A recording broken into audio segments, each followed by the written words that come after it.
Bandang 1:00 ng madaling araw yun.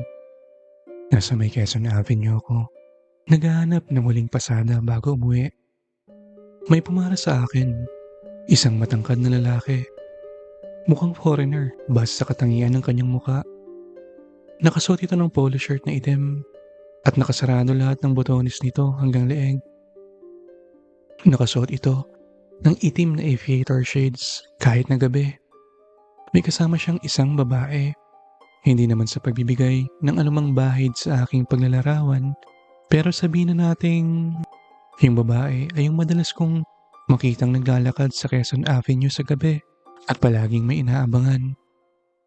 Hindi ako sigurado kung naisakay ko na siya dati, pero ordinaryo na sa akin ang magsakay ng ganitong pasahero na may kasamang dayuhan. Matangkad ng lalaki, pero dahil mataas ang takong ng sapatos ng babae, halos naging magkalapit lang sila ng taas. Hindi halatang paboritong kulay ng babae ang pula dahil mula ulo hanggang paa ay yun ang kulay ng suot niya. Pulang hikaw, pulang lipstick, pulang bracelet, pulang damit, pulang pantalon, at pulang sapatos. Nakakapuwing sa mata ang pagkapula nito nang papalapit ako sa kanilang kinatatayuan. Unang sumakay ang lalaki at naupo ito sa may bandang likuran ko. Sumunod ang babae na tumabi sa kanya. Ang isang paa nito ay nakasampa sa likuran ng aking kambyo. May binigay na papel yung lalaki sa gilid ko. Hindi ko pa ito napansin nung una kung hindi sinabi ng babae kasi nasa may gilid ng kaliwa kong tenga niya ito inabot. Kinuha ko ito at binasa. Sa papel ay nakasulat ang pangalan ng isang hotel sa Cubao at ang address nito. Napangiti ako sa nabasa dahil alam na alam ko itong hotel na ito.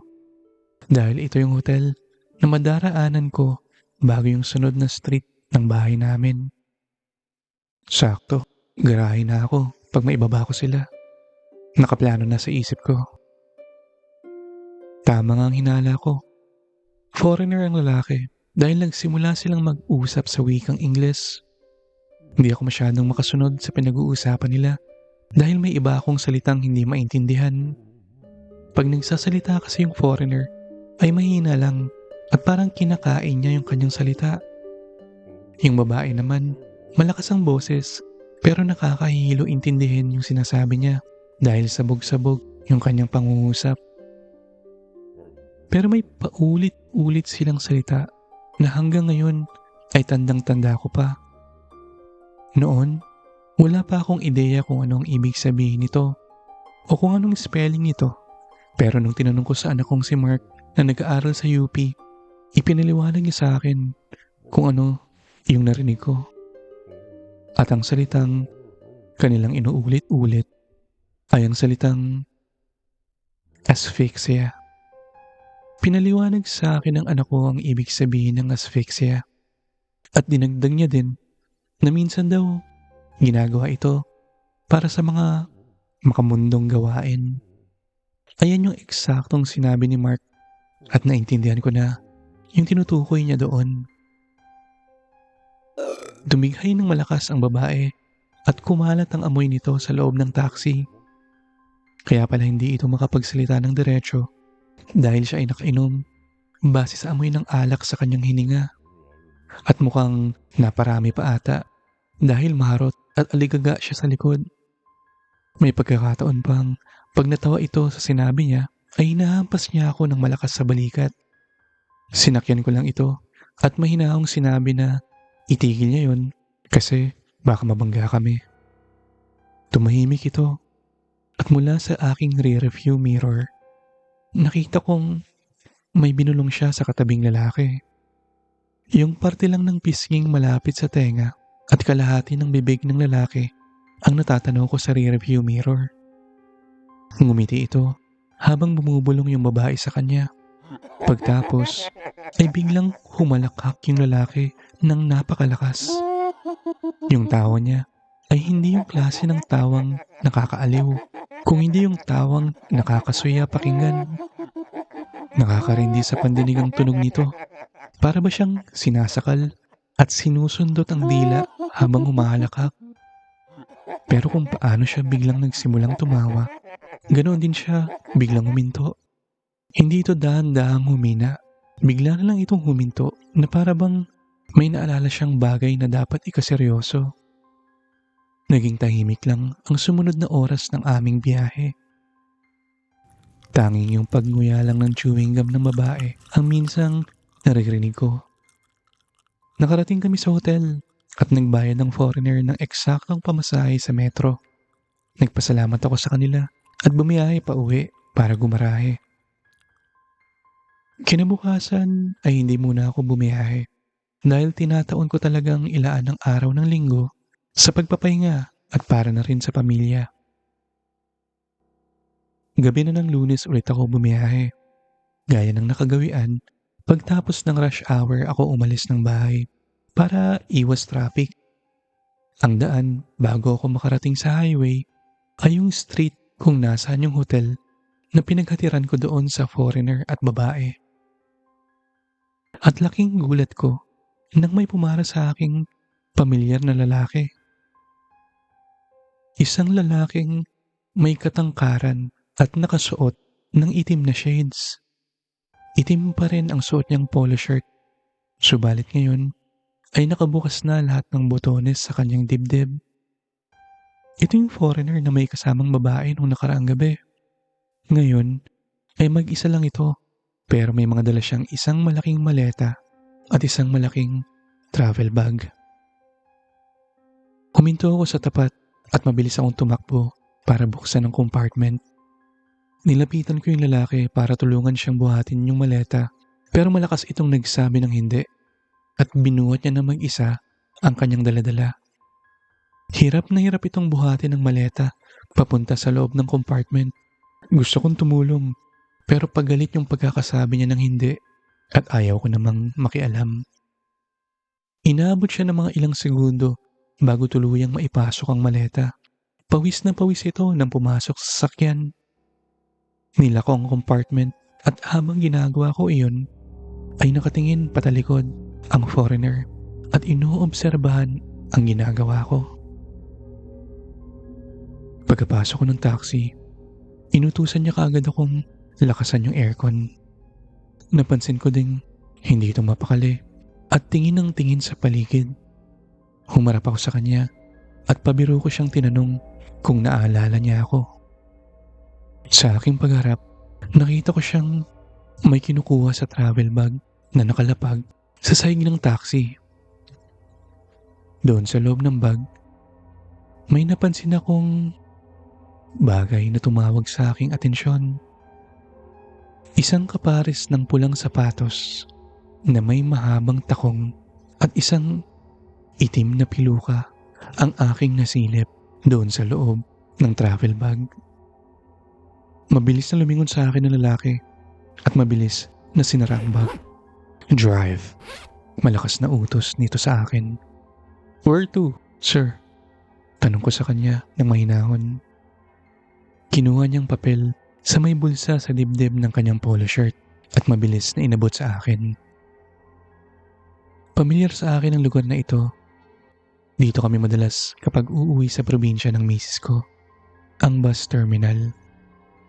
Suplado naman ito sa isip-isip ko. Habang nagmamaneho, kahit hindi ako tumingin sa rearview mirror, ramdam na ramdam ko ang titig ng foreigner sa aking likod. Kahit na naka-shades ito, ramdam ko sa aking buto ang tutok na titig nito sa akin. Habang saglit na nakahinto ako sa may waiting shed, may pumara sa aking babaeng nakasuot ng dress. Sumenyas ako sa kanya na may pasahero ako. Pagkaabante ko, ay may naalala ako doon sa kulay ng suot ng pumara. Nakapulang dress kasi ito at pulang handbag. Biglang may nag-replay sa aking isip. Ang pulang hikaw, ang pulang damit, ang pulang pantalon, at ang pulang parehas na pares ng pulang sapatos na may takong na nakita ko sa loob ng travel bag. Para akong kinumutan ng madilim na ulap Naging mahirap ang paglunok sa aking lalamunan. Pakiramdam ko ay mahigpit ang botones sa aking leeg kahit na nakabukas ang mga ito. May naramdaman akong kakaiba, isang masamang kutob. Pero minabuti kong ibaling sa iba yung nararamdaman kong takot at binuksan ng mahina ang radyo. Unti-unti ay napakalma ako nito. Nag-exaggerate lang siguro ako. Baka nadala niya lang. Baka nandun sa terminal. Baka nakalimutan ng babae. Madami akong biglang naisip. Hindi na kami umabot sa bus terminal. Sa isang kaling hindi ko alam ang pangalan, ay biglang nagsalita ang lalaki. Huminto daw kami. Mga ilang segundo itong nanahimik. Tinignan ko siya sa rearview mirror at nakatingin lang ito sa akin. Nahirapan akong basahin ang kanyang emosyon dahil sa suot niyang salamin. Hinintay ko siyang magbayad muna bago ko buksan ang compartment. Pero patuloy lang ito sa kanyang pagtitig sa akin. Alam kong segundo lang ito, pero pakiramdam ko ay napakatagal na dahil bumigat yung hangin sa loob ng taxi. Pagkatapos ay nagsalita ito. Tinanong niya kung ako ba yung taxi nung nakaraang gabi. Sumagot ako ng hindi, kahit na alam kong halata sa boses ko ang panginginig. Mas pinili kong magsinungaling at mabilis kong iniling pakanan at pakaliwa ang aking ulo. Sunod ay narinig ko ang tunog ng zipper na dahan-dahan niyang binubuksan. Nagsimulang mag-hysterical ang daga sa aking dibdib. Basa na ng pawis ang aking likod hanggang sa aking puwetan. Kahit na napakalamig ng aircon sa loob ng taxi. Naghihintay ako nang kahit isang tao man lang ang dumaan malapit sa amin. Pero parang hindi ata residential area ito. Parang mga warehouse o opisina dahil matataas ang gate at hindi mo makikita ang mga bahay sa loob. Maski busina ng sasakyan ay hindi din naririnig sa street na ito. Hinanda ko ang kaliwang kamay sa may bukasan ng pinto sa driver's side para sa kung anumang mangyari. Makalabas ako agad. Dahil sa takot ay hindi ko magawang lingunin sa likod yung lalaki.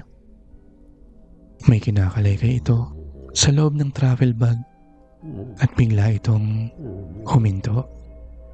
At dahan-dahang lumapit ng kanyang kamay sa gilid ng aking tenga at nang nilingon ko ito, isang malutong na 1,000 pisong papel. Keep the change, sabi ng lalaki sa aking likod. May pag-aalangan akong kinuha ito at itinago sa bulsa ng aking pantalon. Naging kabaliktaran lahat ng naramdaman ko kanina. Napalitan ito ng kasabikan at saya. Mabilis ako nagtungo sa labas at binuksan ang compartment. Kasunod nun ay lumabas na din ang lalaki. Nagpaalam akong tutulong sa kanya. Pero gaya ng pagsakay niya, sinabi niyang kaya na niya ito kahit na inaabot pa rin siya ng ilang segundo bago maibaba ang maleta. Mabilis kong sinara at sinusian ang compartment at nagpasalamat sa kanya. Walang imik itong tumalikod sa akin at naglakad hilang maleta pabalik doon sa kantong aming nilikuan. Bumalik ako sa loob ng taxi at tuwang-tuwang nilabas ang 1,000. Tinapat ko ito sa ilaw at mukha namang hindi peke. May pang-boundary na rin sa wakas sa isip-isip ko. Pwede na akong umuwi pero mas pinili kong bumiyahe pa para malaki-laki ang iuwi ko sa bahay. Nang sumakay yung sunod na pasahero, natatawa itong may inabot sa akin. Kuya, mukhang may nakaiwan. O sa inyo ito? Naramdaman kong may tumusok sa aking braso. Napahinto ko nang makita ito. Yung dulo ng takong nung pulang sapatos. Hindi ko alam kung bakit, pero bigla na naman akong nakaramdam ng nakakapasong lamig dahil lang sa imahe ng sapatos na ito. Kinuha ko ito at init siya sa sahig ng passenger seat. Napakamot ako sa ulo dahil baka hanapin pa ito ng foreigner sa akin. Wala na akong balak pang hanapin siya at ibalik ito.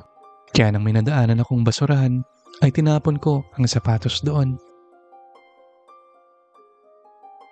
Araw ng linggo noon at day off ko. Nagpa siya akong maglinis ng taxi. Chinek ko yung telang panlinis sa salamin sa loob ng compartment. Pagkabukas ay may sumalubong sa aking kasula-sulasok na amoy na nanggagaling sa loob. Hinanap ko kung saan ang pinagmulan nito sa compartment at napansin ko ang isang basang mantsa sa may sapin. Kulay brown ito at nakakasuka ang baho. Parang nabubulok na daga at itlog na pinagsama. Tinanggal ko ang sapin at binabad ko sa sabon ng ilang oras. Nakaapat na laba ako dito bago tuluyang matanggal ang mantsa at baho sa sapin. Galing siguro ito sa bulok na kinarga dito ng isa sa mga pasahero ko. Pagsapit ng gabi, pagtapos kumain, tinabihan ko ang anak kong si Mark sa may lamesa habang iniinom ang isang bote ng serbesa. Tahimik lang ako nag-oobserba sa kanyang abalang pagdodrawing sa graphing paper. Napansin yata nito na nakatingin ako, kaya napahinto ito at akmang aagawin yung bote na hawak ko. Iinom mo na lang yan, biro ko sa kanya. Hindi gusto ni Mark ang lasa ng alak, kaya bihira mo lang itong makitang umiinom.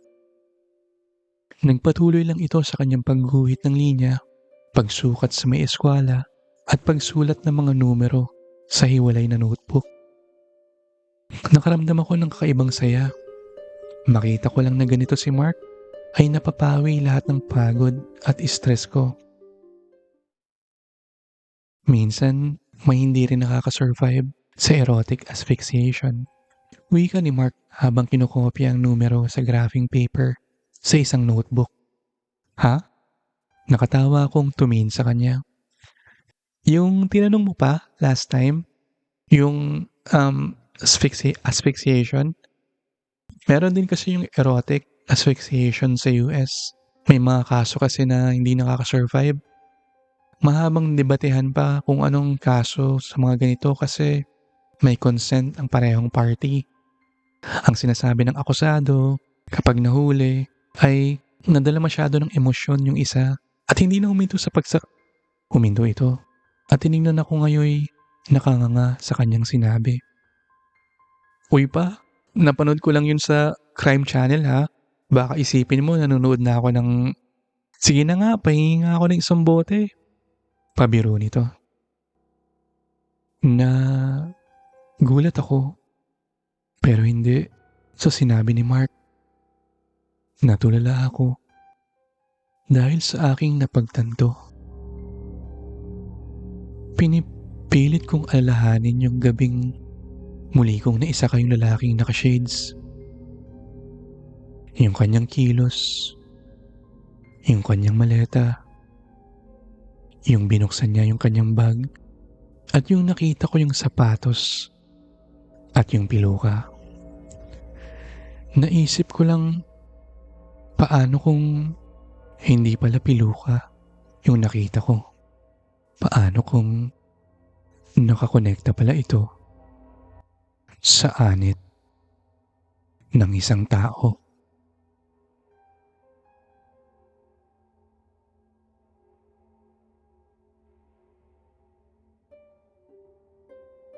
Nangyari itong karanasan ko nung patapos na ang pandemic. Wala ng lockdown, wala ng curfew, bukas na ang mga mall at ibang pasyalan. Pero kailangan pa din magsuot ng face mask ang mga tao paglalabas. Mga bandang 8:00 ay nakatanggap ako ng booking sa isang ospital sa Maynila. Ang baba nila ay sa may bandang Pasay. Alam ko ang lugar na ito pero isang beses pa lang akong nakarating doon dahil sa kabilang dulo ito ng Pasay. Malayo sa tinitirahan ko. Dumating ako sa ospital at huminto sa tapat ng waiting area. May 3 senior citizen ang nakaupo at may natutulog na bata sa kandungan ng isa. Sa likod ng mga lola ay may nakaupong babae. Hindi ko masyadong maaninag dahil natatakpan ng mga matatanda.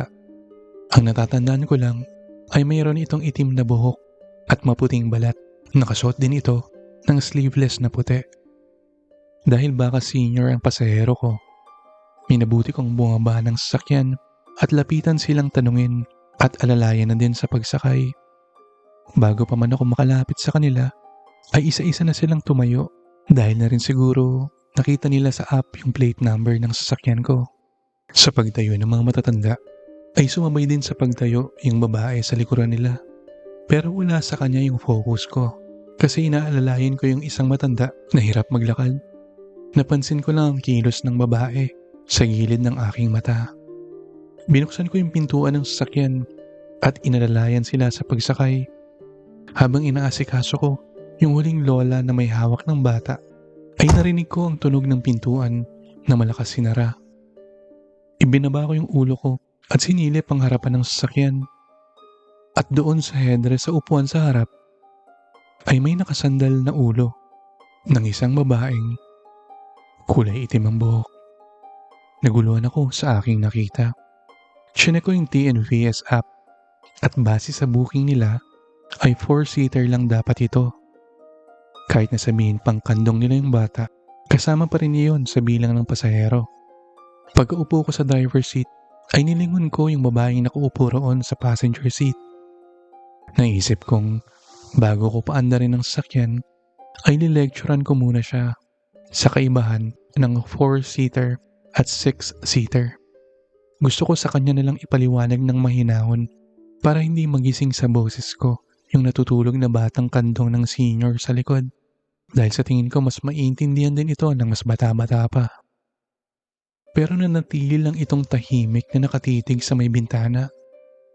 Yung gilid at likuran lang ng kanyang buhok ang nakikita ko.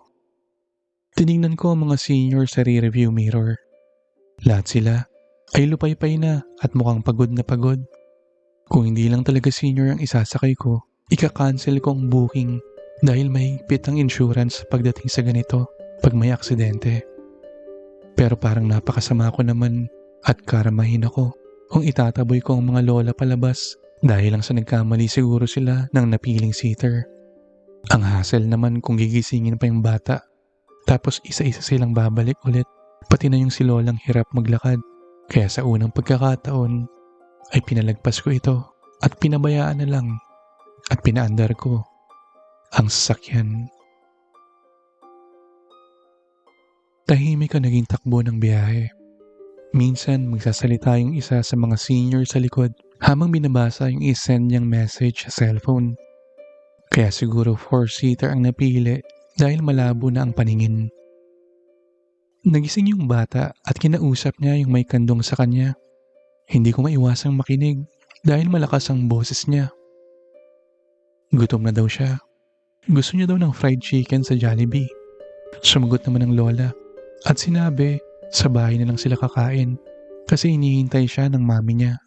Pero nagpaulit-ulit ang bata na gusto niyang kumain doon sa labas. Mahinang sinaway ito ng lola niya at sinabing, "Ano ba yung sabi ni ate sa'yo kanina sa ospital? Di ba good boy ka daw? At huwag kang kakain ng junk food kasi masama yun para huwag ka daw magkasakit tulad kay ate?" Natahimik ang bata habang kinakausap siya ng lola. Mga ilang segundo, nagsalita ulit ang bata. "Nana, gagaling pa si ate?" Tanong nito sa lola niya. "Oo naman, malapit na." Sagot ng lola niya. Pero kapansin-pansin ang piyok sa kanyang huling salita. Katulad kapag nilalabanan mong hindi umiyak para lang makapagsalita ng diretso. Tinignan ko yung magiging reaksyon ng babae sa aking tabi. Gusto ko sanang makipagkwentuhan dahil doon din sa ospital na yon nagpagamot yung pinsan kong may problema sa kidney dati. Pero walang pagbabago.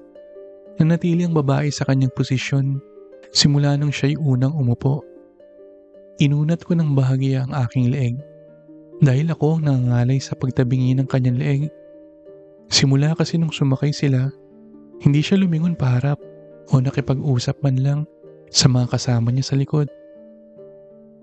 Maaring siya ang pinaka-apektado dahil siya yung pinaka-close doon sa dinalaw nila sa ospital. Ganon din ako nung nawala yung best friend ko dahil sa sakit sa baga. Hindi din ako umikibo at makausap ng maayos. Hindi ko na siya ulit nilingon pa dahil baka kung ano pang isipin ng mga kasama niya kapag nahuli ako nakatingin sa kanya. Umano na kami sa street patungo sa drop-off location. One way lang ito at kabi-kabila ang mga nakaparadang sasakyan kaya iba yung ingat sa pagmamaniobra at pabalik-balik ang tingin ko sa side mirror. Napansin ko yung bata na lumapit banda sa aking likuran at meron siyang pinagmamasdan. Tumino ko sa rear view at napansin kong nakatingin siya sa babaeng nakaupo sa harapan. Tinitingnan niya siguro kung nakatulog na ito at balak niyang gisingin dahil malapit na sila sa kanila. Nang sinaway siya ng lola niya na baka sumubsob sa harapan, biglang malakas na sinabi ng bata ng paulit-ulit, "Nana, si ate, nana, si ate, nana, si ate oh." Sa gilid ng aking mata, nakita ko ng bahagya ang dahan-dahang paggalaw ng babae papalingon sa bata sa likod. Ang kanyang buhok ay sumasabay sa papuntang direksyon ng ulo. Nangalay siguro ang leg nito sa kanyang posisyon. Tuloy-tuloy pa rin ang bata sa kanyang pagsisigaw. "Nana, si ate, nana, si ate, nana, si ate oh." Tuwang-tuwa itong pumapalakpak. Sa aking peripheral vision, tuloy pa rin sa pagkilos ng dahan-dahan ang leeg ng babae kasabay ng kanyang itim na buhok at napansin kong huminto ang paggalaw nito sa gilid ng aking muka. "JB, huwag maingay, huwag makulit. Wala pa si ate, nasa ospital pa si ate. Bukas dalaw ulit tayo sa kanya pag wave ka, kaya kailangan huwag kang makulit, huwag kang pasaway," ang sabi ng lola ng bata. May kakaibang lamig akong naramdaman sa kanang bahagi ng aking katawan. Pakiramdam ko, may itinabi sa aking isang malaking bloke ng yelo at ang kanang pisngi ng mukha ko ay namamanhid sa lamig nito. Sino yung nasa harap? Lumusot ang hintuturo ng batang nakaturo sa upuan sa aking tabi. Sa inuupuan ng babae. "JP," may dina sa boses ng lola. "Si kuya lang ang nandyan, huwag makulit." "Sige ka, lagot ka kay kuya. Kuya oh, kuhain mo na oh, makulit oh, kuya oh, ang kulit-kulit oh." Hinawakan ko ng mahigpit ang manibela. Bumaliktad ang aking sikmura at nanginginig ang aking kalamnan dahil doon sa kagimbal-gimbal na binitawang salita ng bata at ng kanyang lola. Iginalaw ko ang aking leeg ng dahan-dahan, papakanan.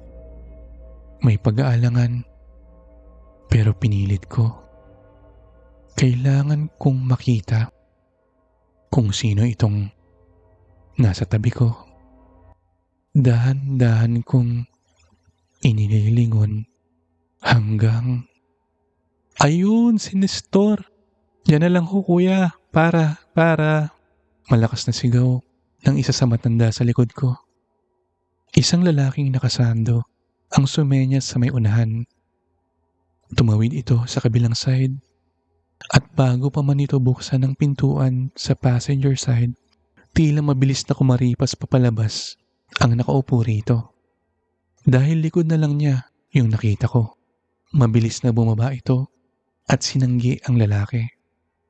Inabot nung Nestor ang pamasahe ng mga senior at hindi na ito nanghingi ng discount. Sinabihan ko din siya ng mahinahon na next time, pag 5 pasahero, 6-seater ang i-book nila kasi baka mahuli ako. Kahit kasi bata, counted na yon na pasahero. Kaya nga, 4-seater. Mabilis na sagot nung Nestor. Yung lola kong 3 at isang bata, kasama ka ba doon sa 4-seater? Tanong nitong nakaduro sa akin. Hindi po, ganito sir, hindi po ako kasama. Baling isang pasahero sa harap, tapos yung bata, tapos 3 sila lola, bali 5. Anong isa? Eh, 4 lang sila eh. Wala naman nakaupo dito pagbukas ko ah. May nabasa akong pagkairita sa tono ng boses niya. Bakit? Kailangan mo ba ng dagdag? Yun ba? Ay, hindi po sir, hindi po. Basta sa susunod po sir. Yun lang po. Nagpasensya na lang ako para makaiwas sa komprontasyon. Sa aking pag-alis, tinanaw ko sila sa rear view mirror. At hindi nga ako nagkamali. 5 sila. Nandun nga ang babae. Hindi ko makita ang muka, pero kita ko ang leeg niya hanggang sa may bandang baywang. Nakasuot ng puting sleeveless at maputi ang balat. Masayang tinuturo ng maliit na bata habang tinatawag siyang ate. Kinarga ng Nestor yung bata at naglakad sila papasok ng bahay. Patagos doon sa nakatayong babae. Yung bata ay gulong-gulo dahil bakit hindi nakita ng tatay niya yung babaeng tinatawag niyang ate. Mabilis kong pinatakbo ang sasakyan at naghanap ng gasolinang mapaparadahan dahil biglang nanikip ang aking lalamunan at naghabol ng hininga. Bumalik na naman yung pakiramdam ng may nakatabing malaking bloke ng yelo. Ngunit ngayon ay parang nakadagan na sa akin ito. Pagdating sa gasolinahan, hindi ko na nagawang iparada ng maayos ang sasakyan. Lumabas ako at tumakbo ng mabilis papunta sa maliwanag na tapat ng convenience store. Malayo kung saan matatanaw ko yung inupuan ng nakisabay na pasahero. Ano ba talaga yung nakasakay na pasahero sa tabi ko? Totoo ba talagang tao yun? O ayun, yung ate ng bata na sumama pauwi sa kanila. At ganito pala ang pakiramdam ng makakita